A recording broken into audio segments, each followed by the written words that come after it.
Thanks for staying with us. Now on to some more news from the state of Tamil Nadu. With parties getting revved up for the local body polls, the ruling AIDMK did not want to be left out. Chief Minister Jayalalitha, despite holding the confidence of winning a thumping majority in the state elections in May, does not seem to want to take a chance really. She was seen meeting her mayoral candidates earlier this morning. Some of the major candidates are of course Saida Doraiswamy for Chennai, V.V. Rajan Chellappa for Madurai, A. Visalakshmi, the nominee for Tirupur, and M.S.R. Jaya, nominated for Trichy. The current term of the DMK-dominated local bodies ends in October, and the ruling AIADMK had already announced holding elections next month. Now, a new study by IFMR, Center for Development Finance, throws light on one of the ugliest sides of sanitation. Janani Sampath has more on this big story.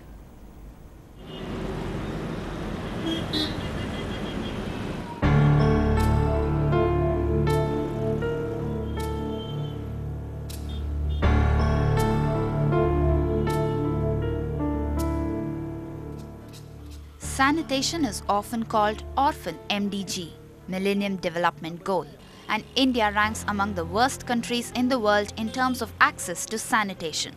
A study by IFMR reveals the dirty side of sanitation in Chennai. Just 714 public toilets for a population of more than 5 million in Chennai city. Mapping and survey of Zone 4 found just 49 toilets for a total 4 lakh. The research reveals that women and children don't use public toilets often due to poor maintenance, apart from the fact that these toilets are inaccessible. அரசத்துக்கு வர ஒரு bathroom பொறுத்தனா ரொம்ப மோசமாக இருக்குது. ஒரு bus stand பக்கத்திலே வச்சுட்டு இவ்வளோ கேவலமாக ரொம்ப படுமோசமாக இருக்குது. மாநகராட்சி போட்டிருக்காங்க. இதுக்கு ஒரு ஆளை போட்டு ஏதாவது காசு வசூல் பண்ணி கூட நல்லா நீட்டாக பண்ணுங்கன்னா எல்லா பப்ளிக்கும் யூஸ் ஆகும். பஸ் ஸ்டாண்டு பக்கத்திலே இருக்குது. பஸ் ஸ்டாண்ட் கிட்டத்தட்ட 200 பேருக்கு மேலே வந்து ஒரு அவசரத்துக்கு கூட போக முடியாத மாதிரி இருக்கு. Existing public toilets are maintained poorly. Common problems are blocked sewer, stench, inadequate lighting, broken basins, cracked ceilings and absence of doors. However, it is not possible to find a solution in the absence of a proactive public mechanism. You can actually see that clusters of slums are located in areas where there are absolutely no public toilets in Zone 4. And again, the other way around, there are clusters of toilets in areas where there are absolutely no slums. The Chennai Corporation admits that the ratio of toilets to population is low, but maintains sanitation programs cannot succeed without people participation.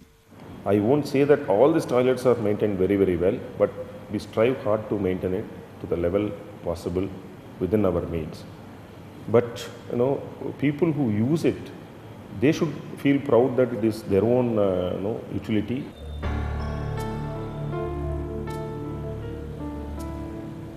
With camera person Raja Singh and Devraj, this is Pratibha Raman along with Janani Sampath for NDTV Hindu. Now, while parents and school authorities across the state have cause to celebrate the government's decision to ban the sale of cigarettes anywhere near schools or educational institutions, street vendors continue to stub out rules. Pratiksha Ramkumar brings you more. As you can see, rules continue to go up in smoke. This lady sells not only tea and biscuits, but also cigarettes, all just 40 feet away from 2 schools, in direct violation of the 100-yard rule. The 100-yard rule under the Control of Tobacco Products Act of 2003 bans the sale of tobacco products within a 100-yard radius of any educational institution. Street vendors, though, say they are the worst affected by this rule. According to National Urban Policy, they have a right to earn their livelihood in a location of their choice. And there is no definition of the education institute. If it is a coaching institute, then also this rule applies. If it is a public school, then also this rule applies. So the vendors are in absolute dilemma, what is to be done, what is not to be done. Street vendors also point out that there is no demarcation of school zones. There are several law enforcement agencies involved in this, the police department, the health department, the corporation officials, etc. I'll just check up. I am not very much aware about who has to really demarcate the area. Why do vendors flout norms? Well, they claim that tobacco adds 15 to 20% to their income and say the rule is impractical. டீக்காக தான் இந்த cigarette வச்சிருக்கிறது, மற்றபடிக்கு இல்லை. அப்போ தான் எங்களுக்கு ஒரு 10 tea ஓடும். சிகரெட் டீ சாப்பிட்றவங்க ஒரு சிகரெட் சாப்பிடுவாங்க, அதே சிகரெட் இல்லைனாக்கா டீ சாப்பிடும். The Department of Public Health insists that the 100-yard rule does make a difference and is a necessity. According to a global adult tobacco survey in Tamil Nadu, more than 62% of people under 19 years, they start using tobacco. So it's a very high percentage. So that's what we thought, whether because the shops which are nearby within 100 yards, when they are able to sell tobacco, children are easily exposed to it. While experts and activists empathize with the street vendors' right to choose their locations and products, they say tobacco should not be easily accessible to students and compromise their health. In Chennai with Pratiksha Ramkumar, Natasha Doraiswamy for NDTV Hindu.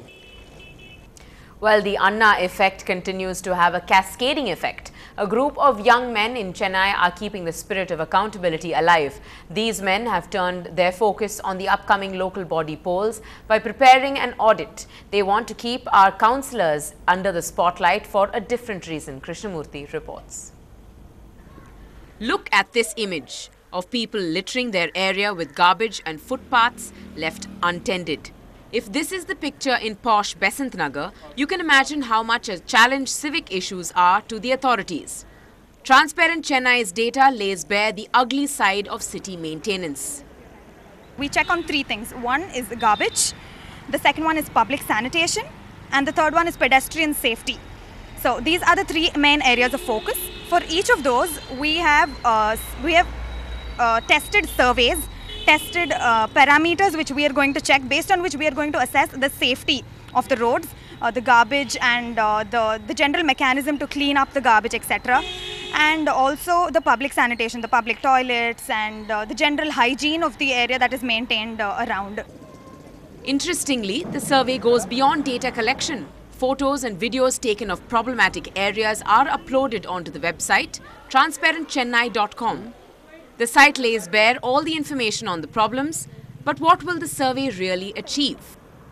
The idea is once we collect and like sort of visualize all of the data, we're going to call like potential councillor candidates because of the build up to the elections and everything, and invite them to make a commitment to change certain issues that the citizens have identified. And also what it does is it creates this baseline of data that we can actually compare councillor performance. So at the end of his term, did he actually follow through with some of his promises on these issues? And the idea of good governance seems to have caught the imagination of the student community. We need a lot of data to make the governments accountable, and the problem is that there is no method by which we can collect this data. So being a student and being part of this entire initiative lets me do that, and it's a big step towards making the government accountable, telling them that these are the problems that the citizens face, and and we need solutions to these problems. Even before the campaigning for the local body polls has begun, these youngsters have embarked on a unique mission to generate more accountability. They feel that if this exercise is conducted more often, we can realize our dream of a transparent Chennai. This is Krishnamurthy for NDTV Hindu. Well, on to some national news now. The death toll in the Delhi High Court blast has now reached 15. 58-year-old Ratan Lal died yesterday at the Ram Manohar Lohia Hospital. He was in a serious condition and both his legs had been amputated. 24 victims of the blast are undergoing treatment in different city hospitals. On to a special story on the other side. The oh-so special passing out parade coming up soon. Get set to see those colors.